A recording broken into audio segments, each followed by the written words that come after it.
എങ്ങനെയാണ് പൈസ ഉണ്ടാക്കേണ്ടതെന്നും ആ പൈസ എങ്ങനെയാണ് നല്ല രീതിയിൽ വിനിയോഗിക്കേണ്ടതെന്നും പ്രതിപാദിക്കുന്ന ഒരു പുസ്തകമാണ് റോബർട്ട് കിയോസാക്കിയുടെ റിച്ച് ഡാഡ് പൂവർ ഡാഡ് എന്ന പുസ്തകം.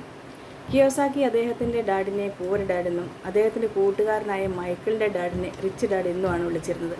അദ്ദേഹം ചിന്തിച്ചു, എൻ്റെ ഡാഡ് എന്നും പൂവർ ഡാഡായിട്ടും മൈക്കിളിൻ്റെ ഡാഡ് എന്നും റിച്ച് ഡാഡായിട്ടിരിക്കുന്നതിൻ്റെ കാരണം എന്താണെന്ന്. അങ്ങനെ അദ്ദേഹം മൈക്കിളിൻ്റെ ഡാഡായ റിച്ച് ഡാഡിനോട് ചോദിക്കുന്നു, എങ്ങനെയാണ് എന്നും ഇങ്ങനെ റിച്ച് ഡാഡായിട്ടിരിക്കുന്നതെന്ന്.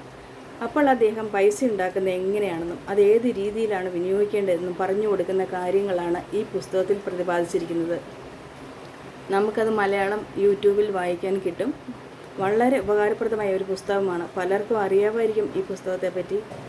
എങ്കിലും അറിയത്തില്ലാത്ത ആൾക്കാർ ഒരു പ്രാവശ്യം ആ പുസ്തകം ഒന്ന് വായിച്ചു നോക്കുക. ഒത്തിരി അറിവ് തരുന്ന ഒരു പുസ്തകമാണത്. നിങ്ങൾക്ക് തീർച്ചയായും പ്രയോജനപ്പെടും.